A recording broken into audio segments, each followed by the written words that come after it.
Merci, en tout cas merci encore pour votre invitation, c'est toujours un vrai plaisir de venir parler en Bretagne.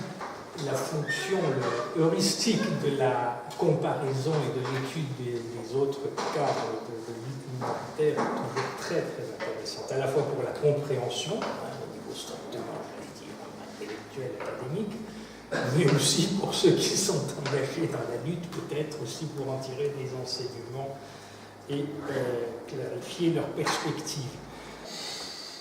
On a à peu près 3% des élèves potentiellement bénéficiaires de cet enseignement qui le reçoivent.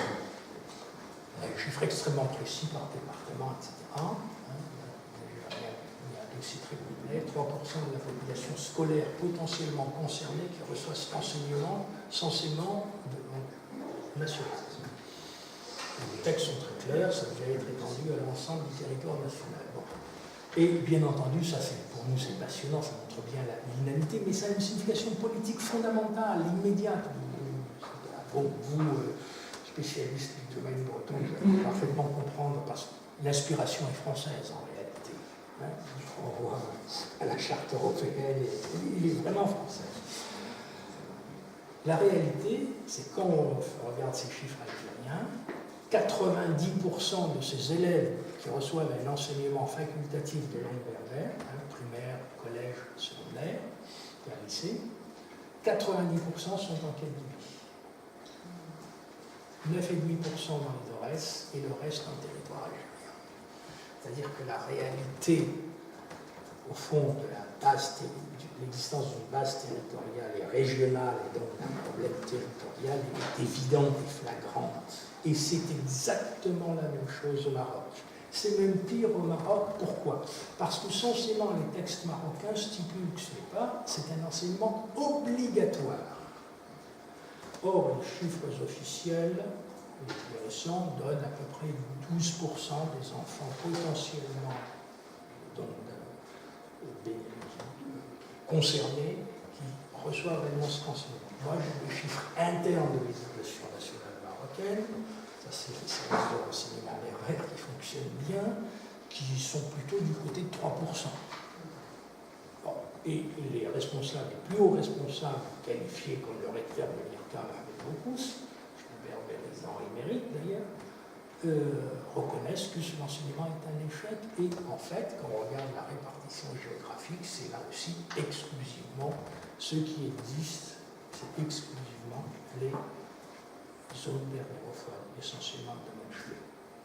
C'est la Sirza. C'est une petite rivière, enfin un petit torrent d'Orient. Voilà. Ça, c'est les Dames. Et c'est vraiment le discours d'Ahmed, si vous relisez Mémoire d'un combattant, au fond, c'est un combat secondaire qui risque de diviser le front nationaliste, ça c'est très clair.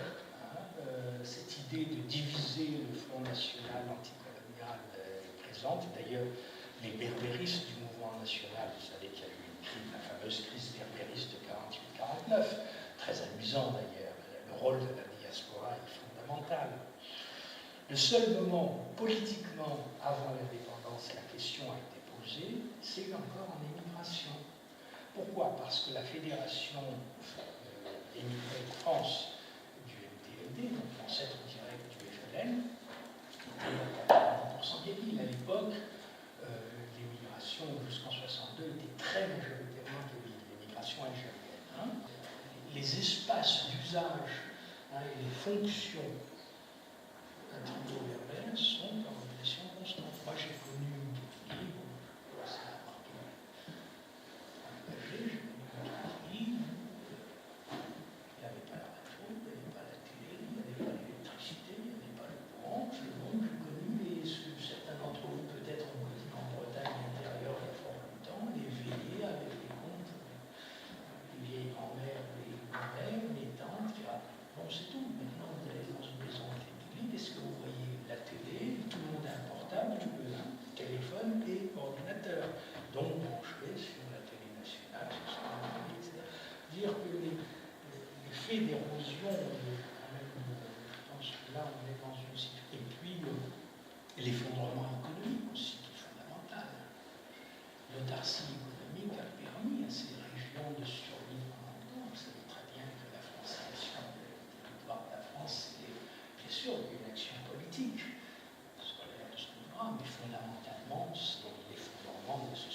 rural.